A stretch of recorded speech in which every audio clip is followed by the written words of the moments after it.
आप सभी भाई बहनों का आज की आध्यात्मिक कक्षा में बहुत बहुत स्वागत है।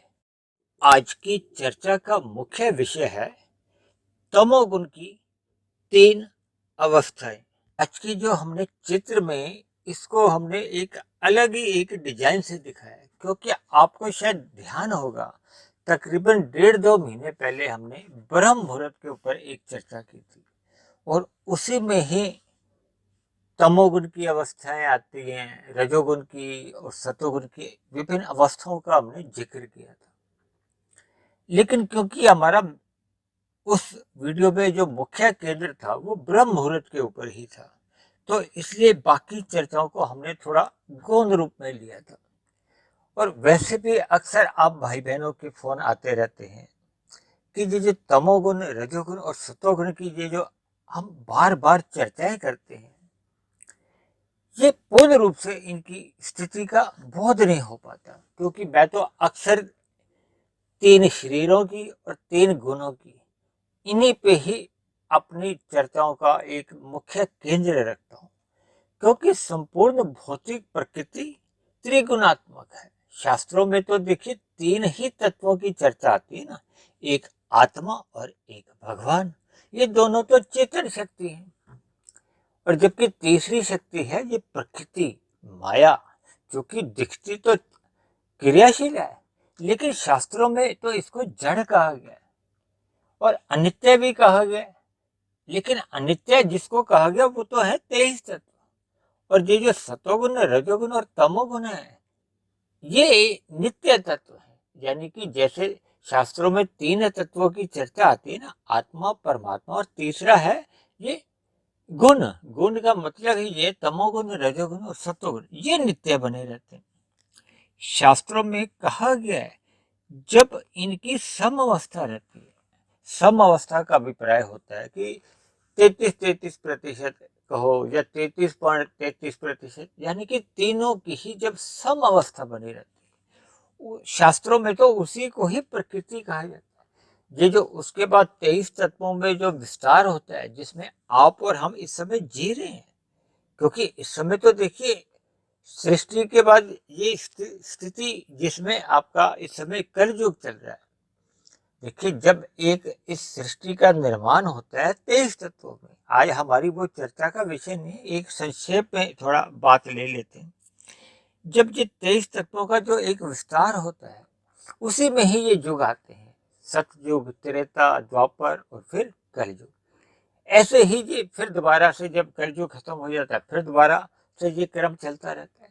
यानी ये सृष्टि का जो एक निश्चित कार्यकाल रहता है, ये सभी शास्त्रों में इस कार्यकाल को इसको प्रकृति नहीं कहा जाता, इसको विकृति कहा जाता है। जबकि साधारण बोलचाल में एक साधारण मनुष्य तो इसी को ही प्रकृति समझता है, क्योंकि शास्त्रों में कहा गया है तमोगुण, रजोगुण और सतोगुण की जब समअवस्था होती है और उसको एक तत्व माना गया, उसी से ही 23 तत्वों का विस्तार होता है।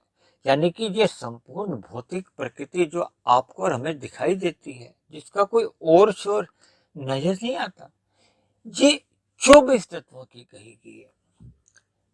और इसी तरह आपके हमारे जो शरीर हैं ये भी 24 तत्वों के हैं। देखिए ये संपूर्ण ब्रह्मांड को भी 24 तत्वों का कहा जाता है, उसको समष्टि कहा जाता है, और आपके हमारे शरीर को एक व्यष्टि कहा जाता है। हमारा आपका जो शरीर है ये भी एक 24 तत्वों का ही निर्मित है। ये जो आपका हमारा जो स्थूल शरीर है ये तो 5 तत्वों का है, हमारा सूक्ष्म शरीर 17 तत्वों का है, और कार्य शरीर 1 तत्व का है।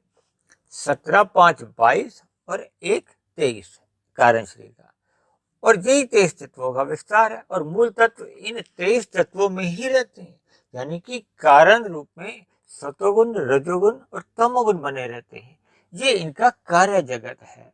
यानी कि आप इसको यूं भी समझ सकते हो कि तमोगुण, रजोगुण और सतोगुण ये तो है कारण, और इनका जो विस्तार है ये है कार्य, जो कि 23 तत्व।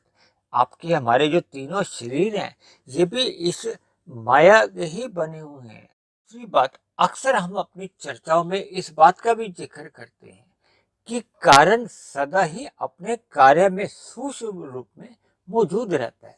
यानी कि आपके हमारे शरीरों में 23 तत्वों का जो एक कारण है, ये तमोगुण, रजोगुण और सतोगुण, जो कि सूक्ष्म रूप में हमारे तीनों शरीरों में बने रहते हैं। इसी तरह संपूर्ण ब्रह्मांड में ये तीनों तत्वों का अस्तित्व बना रहता है। और शास्त्रों में तो कहीं कहीं इस बात को भी कहा गया था कि ये संपूर्ण भौतिक प्रकृति त्रिगुणात्मक है। यानी इस शब्द का भी बहुत प्रयोग होता है। देखिए, आज की जो हमारी चर्चा में हमने जो 3 स्थितियां दिखाई हैं ना, यानी कि तमोगुण की जो 3 अवस्थाएं दिखाई हैं, इस प्रथम अवस्था में हमने पहले में लिखा है कि तमोगुण की प्रधानता। देखिए, तमोगुण को हमने काले रंग से दिखाया है। तमोगुण को काले रंग से दर्शाने का अभिप्राय होता है कि तमोगुण को अंधकार से भी जोड़ा जाता है, अज्ञानता से भी जोड़ा जाता है। और अंधकार तो देखिए काले रंग का ही दर्शाया जाता है, और अज्ञानता भी, जिसको ज्ञान नहीं है तो अज्ञानता में है, तो उसको भी काला रंग ही बता दिया जाता है। और जब जब मनुष्य पाप कर्म करता है तो उसको भी तामसी कह दिया जाता है, यानी कि उसको भी हम तमोगुण से ही जोड़ देते हैं। या दूसरे अर्थों में निंदा के रूप में भी काला रंग ले लिया जाता है। देखिए, एक दृष्टांत के रूप में, उदाहरण के रूप में आप थोड़ी बात आपके दिमाग में जम जाए, स्थित हो जाए, ताकि इन गुणों का जो हमारे आपके जीवन में जो एक मुख्य इनका योगदान रहता है ना, कि हमने किस गुण का संग करना है, किस गुण को हमने मल रूप में अपने अंतःकरण से हटाना है। क्योंकि हमारे अंतःकरण में तो ये 2-3 सेकंड में ही ये गुण बदल जाते हैं, हमारी स्थितियां बदलती रहती हैं। लेकिन ये जो प्रकृति में शाम को पहले तमोगुण आरंभ होता है, फिर सतोगुण, फिर रजोगुण, ये क्रम अनादिकाल से चल रहा है। यानी अब अगले दिन इसी तरह रजोगुण के बाद फिर दोबारा से यही क्रम आरंभ हो जाता है। शाम को जैसे ही सूर्य डूबता है तो क्या होता है, अंधकार आ जाता है। देखिए, सभी बातों को, सभी कड़ियों को आप अपने दिमाग में जितना जितना बिठा लोगे, तो फिर आपकी रुचि भी जागृत होगी। आपको परमात्मा का ज्ञान, विज्ञान, प्रकृति के रहस्यों का भी समझ आना शुरू हो जाएगा। जैसे जैसे आपको ज्ञान विज्ञान आपके कारण शरीर में या आपके स्वभाव में टिक जाएगा, आपके शुभ संस्कार बनने लगेंगे, और पहले के जो अशुभ संस्कार बने हुए हैं वो धीरे धीरे समाप्त होने लगेंगे। और यही तो आपकी, हमारी आध्यात्मिक उन्नति है, कि हमने अपने अंदर से बुराइयों को समाप्त करना है और अच्छाइयों को ग्रहण करना है। यही तो मनुष्य योनि में एक संभव स्थिति है, यही तो मनुष्य योनि का एक अवसर है, यही तो मनुष्य योनि का एक लाभ उठाने का आपके हमारे पास एक अवसर है, योग्यता है, पात्रता है।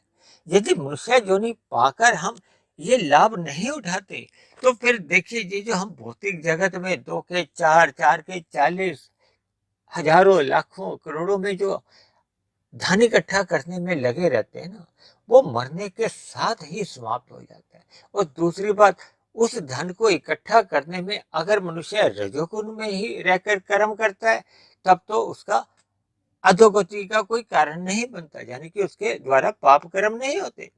लेकिन अक्सर ऐसा देखा जाता है कि मनुष्य इन भोगों के चक्कर में कहो या धन के चक्कर में कब उससे पाप कर्म होने लगते हैं, यानी कि अन्य जीवों के साथ वो छल कपट, ठगी जैसी बुराइयों में कब अपने आप को लिप्त कर लेता है, ये मनुष्य को स्वयं पता ही नहीं चलता। क्योंकि अक्सर क्या होता है कि एक मनुष्य सत्संग के अभाव में उसका कुसंग सहज ही होने लगता है, और कुसंग के चलते चलते कब मनुष्य से पाप कर्म होने लगते हैं, मनुष्य को इसका बोध ही नहीं रहता। लेकिन हम पाप कर्म करते हैं या पुण्य कर्म करते हैं, वो तो हमारे अंतःकरण में लिखे जाते हैं, यानी कि हमारे कारण शरीर में कर्माशय बनता जाता है।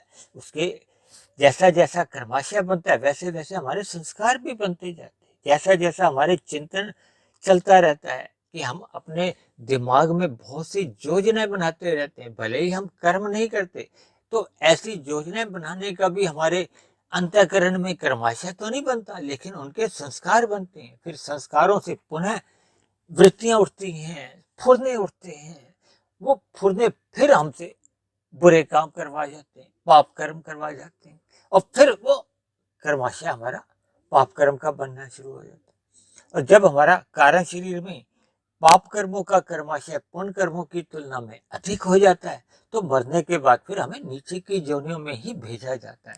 सर, ऐसी बातें सुनने मात्र से एक साधारण मनुष्य घबरा जाता है, लेकिन मनुष्य पाप कर्म करना नहीं छोड़ता। देखिए, मैं बार बार अपनी चर्चाओं में अक्सर कहता रहता हूँ कि मनुष्य को सदा पाप कर्मों से बचना चाहिए, क्योंकि पाप कर्म आपके हमारे वो बीज हैं जो एक समय अंतराल के बाद, यानी कि जैसे पृथ्वी में कोई भी आप बीज बो देते हो, वैसे ही प्रकृति में आपके हमारे जो कर्म है वो बो दिए जाते हैं, और एक समय अंतराल के बाद भले ही वर्तमान जीवन में उनका फल आ जाए, अगले जन्म में, यानी कि ये सभी बीजों के ऊपर निर्भर करता है। किसी की फसल हफ्ते में आती है, किसी की महीने में, किसी की साल में, किसी की कई जन्मों में।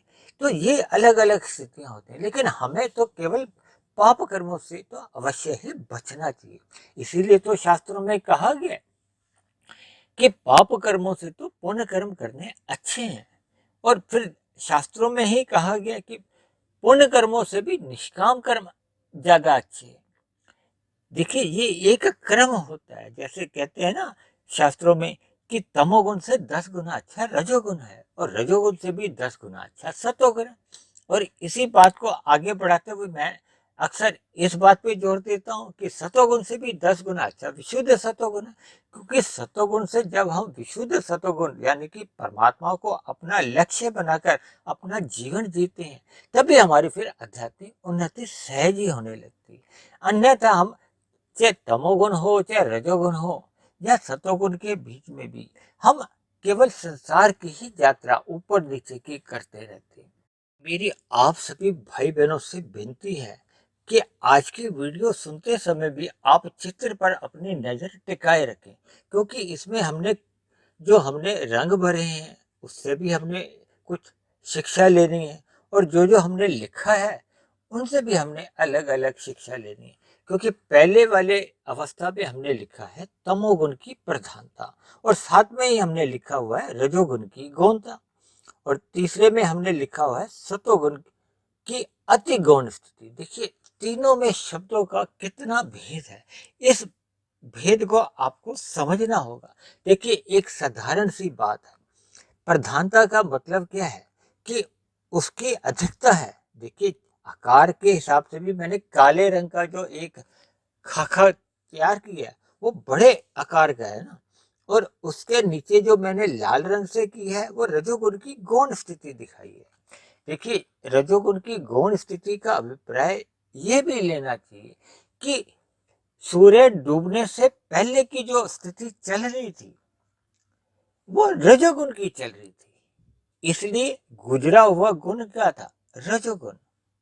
और वर्तमान में सूर्य के डूबते ही कौन सा गुण आरंभ हो गया? तमोगुण। देखिए, वैसे तो प्रकृति में तीनों गुण सदा बने रहते हैं, कभी तीनों में से ये नहीं रहता कि इस समय एक ही गुण है और दो गुण गायब हो जाते हैं ना।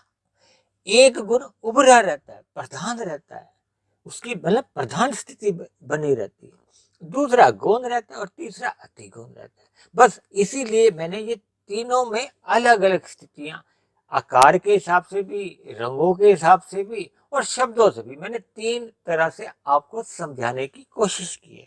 और मैं समझता हूँ कि इन तीनों ही स्थितियों को आपको समझ लेना चाहिए, ताकि आपके हमारे दिमाग में बात बैठ जाए। देखिए, सूर्य के डूबते ही तमोगुण की प्रधानता यानी कि अंधकार आना शुरू हो जाता है, इसीलिए हमने इसको काला रंग से संबोधित किया। और रजोगुण की गौणता मतलब गुजरा हुआ पल, अभी वो पूरी तरह से रजोगुण हमारा जाता नहीं है। देखिए, आप और हम जितनी भी क्रियाएं करते हैं, क्रियाएं क्या है? वो रजोगुण के कारण होती है। हम सभी अपने अपने व्यवसायों में होते हैं, नौकरी में हैं, या अपना व्यवसाय चला रहे हैं, तो हम शाम को सूर्य ढलने के बाद अपने अपने घरों की ओर लौटना आरंभ कर देते हैं। यानी कि जैसे जैसे अंधकार होता है, ये अलग बात है। देखिए, वर्तमान युग क्योंकि एक ऐसा युग बन गया जिसमें 24 घंटे ही लोग काम करते हुए आपको दिखाई देते हैं। लेकिन चर्चा का जो एक निचोड़ है वो आपको पहले समझना चाहिए, बाद में उसको आप कलयुग में कैसे जोड़ देते हो वो आप अलग रूप में ले सकते हो। इसी तरह तमोगुण को मोह की स्थिति से भी जोड़ा जाता है। अक्सर आप शाम के समय लोग अपने आप को मोह की स्थिति में ले आते हैं। देखिए, ये जो शराब की दुकानों पे अक्सर शाम को थोड़ी भीड़ अधिक होनी शुरू हो जाती है, या लोग थोड़ा अपने आप को एक अलग गतिविधियों में अपने आप को संलग्न कर लेते हैं, तो जिसके फलस्वरूप मनुष्य का ये तमोगुण और अधिक प्रधान होने लगता है। देखिए, रजोगुण की गौणता का अभिप्राय यह है कि अब रजोगुण जो पहले क्रिया में एक क्रियाशील था, अब उसमें गौणता आ जाती है। यानी शाम के समय मनुष्य में प्रमाद आने लगता है, आलस्य आने लगता है, क्योंकि थक भी जाता है दिन भर के कार्यों से।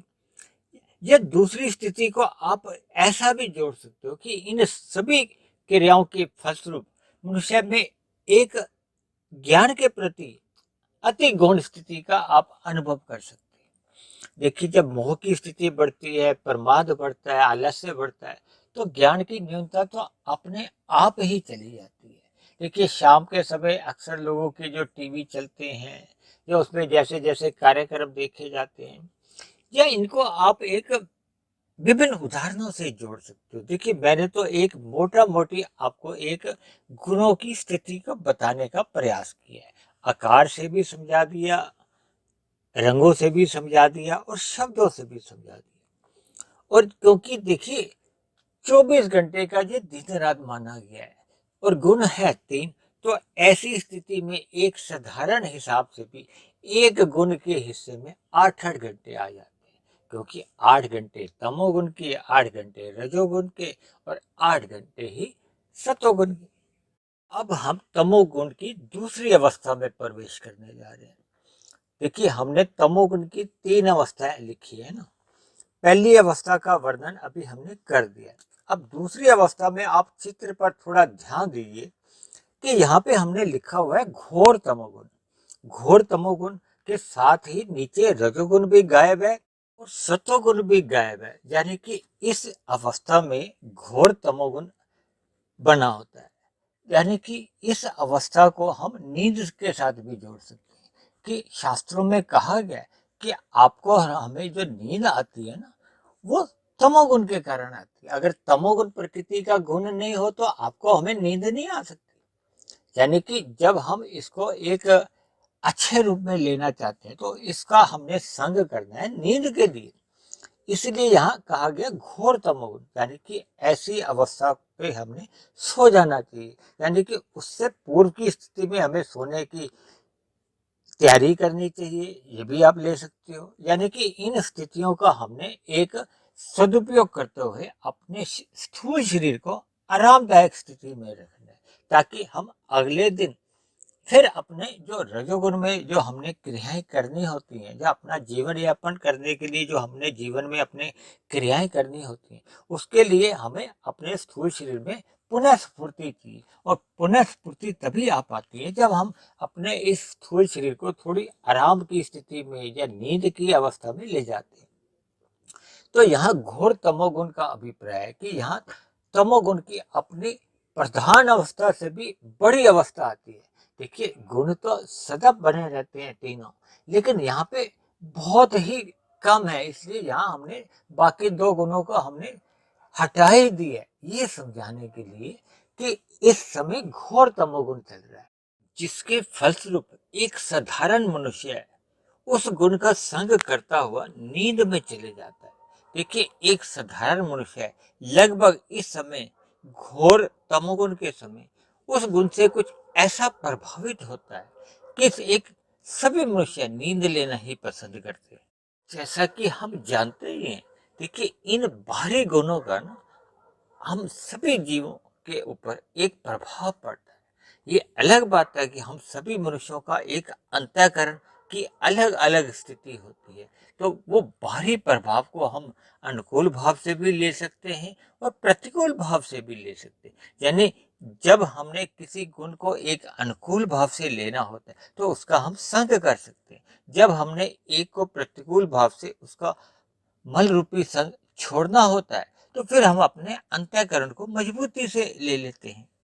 तमोगुण की जो तीसरी और अंतिम स्थिति है, उस अवस्था में क्या है, देखिए तमोगुण तो अभी भी प्रधान रहता है क्योंकि तमोगुण का समय चल रहा है। देखिए तमोगुण का समय लगभग 8 घंटे चलता है। इसी तरह लगभग 8 घंटे सत्वगुण का समय चलता है और 8 घंटे ही लगभग रजोगुण का समय चलता है, क्योंकि दिन के 24 घंटे होते हैं। लेकिन ये जो हमने 3 गुणों का जो प्रभाव बताया ना, एक गुण अपनी शुद्ध अवस्था में रहता है, जो उसको अभी हमने घोर तमोगुण के नाम से बताया। तीसरी अवस्था आती है जब तमोगुण थोड़ा सा कमजोर होने लगता है, क्योंकि तमोगुण की जो अंतिम अवस्था के बाद अब सतोगुण का प्रवेश होने वाला है। यानी इस तीसरी अवस्था में अब सतोगुण गौण की स्थिति में पहुंच जाता है और वो रजोगुण को गौण से अति गौण की स्थिति में ला देता है। लेकिन तमोगुण की अभी भी स्थिति प्रधान ही बनी रहती है। यानी सभी गुण, देखिए परमात्मा की व्यवस्था में कोई भी चीज अपने आप में निंदा की पात्र नहीं है। परमात्मा की ओर से जो जो स्थितियां बनाई गई हैं, केवल हमने शास्त्रों के अनुसार अपने जीवन को ढालना है, क्योंकि शास्त्रों में कहा गया है कि हमने तमोगुण का जो एक मल रूपी संग है उससे बचना है। मल रूपी संग क्या होता है कि हमने जो पाप कर्म हम करते हैं जीवन में, उनसे हमें बचना है। लेकिन जो हमने अपने शरीर को आराम देना होता है, एक पुनः स्फूर्ति के लिए, उसके लिए हमने तमोगुण का तो संग करना अनिवार्य है। हालांकि शास्त्रों में नींद को भी 3 प्रकार से बताया गया है। एक तो सात्विक नींद होती है जिसमें आप सुषुप्ति अवस्था समझ सकते हो, और एक होती है स्वप्न अवस्था, उसमें राजसी नींद भी हो सकती है। कुछ लोग तामसी नींद लेते हैं, 10-10 घंटे सोए रहते हैं, 12-12 घंटे सोए रहते हैं। ऐसे लोगों की ये नींद को आलस्य भी कह सकती हो, प्रमाद भी कह सकती हो। देखिए एक जरूरत से अधिक नींद लेना भी अपने आप में एक तमोगुण बढ़ाना ही होता है। देखिए वैसे तो कुछ लोगों को नींद भी नहीं आती और वो नींद लेने के लिए भी गोली लेते हैं। ऐसे लोगों का रजोगुण बहुत अधिक बड़ा होता है। वो विचारों से उनके अंदर गति चलती रहती है, जिसके परिणाम स्वरूप उन्हें नींद नहीं आती।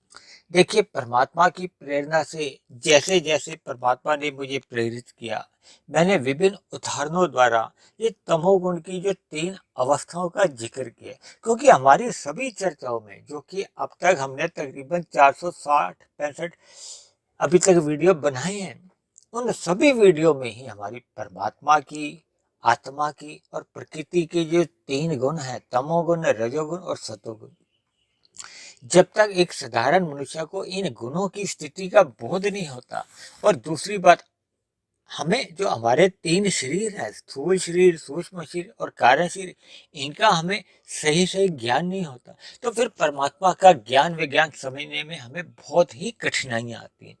और कठिनाइयां यहाँ तक आती है कि फिर परमात्मा का जो एक मूल तत्व रूपी ज्ञान है उसको हम समझ नहीं पाते। मेरे पास तो कई बार ऐसे ऐसे प्रश्न भी लोगों के आते हैं कि लोग यहाँ तक कह देते हैं कि आपकी वीडियो सुनने में तो कभी कभी हमारे सिर दर्द भी होने लगती है, कि आपकी कही गई बातें हमें समझ नहीं आती। देखिए आरंभ में हो सकता है ये बातें समझ नहीं आए, लेकिन जैसे जैसे आप इस ज्ञान की बातों की कड़ियां अपने दिमाग में जोड़ते जाओगे तो वैसे वैसे फिर ये बातें आसान दिखेंगी, आपको समझ आने लगेगी। और जब कोई बात समझ में आ जाती है तो फिर उससे जुड़ना भी आसान हो जाता है। इन सभी गुणों की जो चर्चाओं को हम जितना अधिक समझ लेंगे या अपने 3 शरीरों की स्थिति को समझ लेंगे तो फिर प्रकृति के भोगों से सहज ही मनुष्य का वैराग्य होने लगता है और परमात्मा से प्रीति सहज ही होने लगती है। देखिए आत्मा का परमात्मा से सहज ही प्रीति होती है, कोई हमें करनी नहीं पड़ती, ये स्वभाव है, दोनों चेतन है। लेकिन क्योंकि हम प्रकृति के भोगों में अपने आप को इतना अधिक लिप्त कर चुके हैं तो फिर वो जो भोग तो क्या है, वो तो सारे तामसी हैं। क्योंकि हमने गुणों में बताया ना, भोग सभी तामसी आते हैं। तो जितना जितना अधिक हम मर्यादा से अधिक संग करते हैं तो वो हमें अचेत करते हैं। अचेत क्या है? वो हमारे ज्ञान को अवरुद्ध कर देते हैं। जब हमारा ज्ञान एक 50% से अधिक आवृत हो जाता है तो हमारा झुकाव प्रकृति के भोगों की तरफ ही रहता है, जिसके फलस्वरूप मनुष्य की परमात्मा से एक सहज स्थिति नहीं बन पाती। यानी कि परमात्मा के प्रति फिर उसको एक मेहनत करनी पड़ती है, यानी कि परमात्मा के सत्संग में उसको फिर मन लगाना पड़ता है, इसके लिए उसको प्रयास करना पड़ता है। तो इसलिए मेरी आप सभी भाई बहनों से विनती है कि ये जो गुणों का जो एक क्रम है, इसको हमें सही सही समझ लेना चाहिए। और हमें मनुष्य जीवन जो मिला है वो केवल अपना सत्वगुण बढ़ाने के लिए मिला है। तो इसलिए जब जब अनुकूल परिस्थितियां सत्वगुण द्वारा दी जाती हैं, जब प्रकृति द्वारा हमें उपलब्ध करवाई जाती हैं, तो हमें परमात्मा से जुड़ना थोड़ा आसान हो जाता है। तो देखिए, आज तो हमने चर्चा की है केवल तमोगुण की, और कल की वीडियो में हम चर्चा करेंगे, क्योंकि तमोगुण के समाप्त होने के बाद सत्वगुण का प्रवेश होता है। तो कल के वीडियो में हम केवल सत्वगुण की ही 3 अलग अलग अवस्थाओं का जिक्र करेंगे। और फिर जब सत्वगुण समाप्त हो जाता है और दिन में हम अपने अपने कार्यों में लग जाते हैं, यानी कि तब रजोगुण की स्थितियां बनती हैं, तो फिर उससे परसों हम रजोगुण की जो अलग अलग 3 अवस्थाएं होती हैं, उन अवस्थाओं के ऊपर हम थोड़ा अपना विचार रखेंगे, चर्चा करेंगे। तो जिसके फलस्वरूप देखिए, जो आज की हमने चर्चा आरंभ की है वो सूर्य डूबने के साथ की है, और परसों की जब हम चर्चा समाप्त करेंगे वो सूर्य समाप्ति तक की करेंगे, यानी कि जब रजोगुण अपनी अंतिम अवस्था में आकर समाप्त हो जाता है और तमोगुण का पुनः आरंभ हो जाता है। यानी इन 3 वीडियो द्वारा हमारा जो एक 24 घंटे का जो एक चक्र है, तमोगुण का, रजोगुण का और सत्वगुण का, जबकि प्रकृति में तो क्रम आता है तमोगुण, फिर सत्वगुण, फिर रजोगुण और पुनः फिर तमोगुण। ये चक्र या क्रम अनादि काल से ऐसा ही चलता आ रहा है और ऐसा ही चलता रहेगा। तो आज की चर्चा को अब हम यहीं समाप्त करते हैं। आप किसी भाई बहन का कोई प्रश्न हो, कोई बात समझ में नहीं आई हो, आप नीचे दी गई कमेंट्स बॉक्स पर जाकर आप अपना प्रश्न, आपका कोई सुझाव हो तो आप सुझाव भी लिख सकते हैं। और मेरी कही गई कोई बात आपको तर्क संगत नहीं लगती हो, या मेरी कही गई बात पे आपको कोई आपत्ति हो, तो आप अपनी आपत्ति को भी जा कमेंट्स बॉक्स पर जाकर लिख सकते हैं। देखिए, वैसे तो मैंने इन 3 वीडियो में बहुत ही एक सरल तरीके से समझाने का एक प्रयास किया है, लेकिन फिर भी देखिए, क्योंकि मैं इन गुणों को भली भांति जान चुका हूं, इसलिए मैं समझता हूं कि आपको भी जल्दी समझ आ जाएगी। लेकिन सभी मनुष्यों की एक अलग अलग अंतःकरण की स्थितियां होती हैं, तो फिर उसकी जैसी जैसी स्थिति अंतःकरण की होती है, तो फिर उसको उतने उतने समय में जल्दी समझ में आ जाता है। किसी को 1 वीडियो सुनकर ही समझ आ जाता है, किसी को 5 वीडियो सुनकर।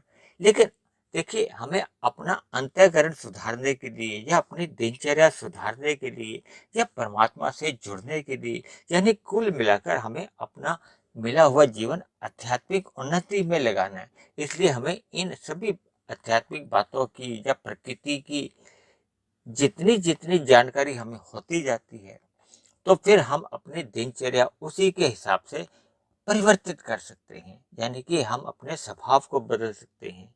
क्योंकि मनुष्य योनि ही हमें आपको केवल अपना स्वभाव सुधारने के लिए मिली है।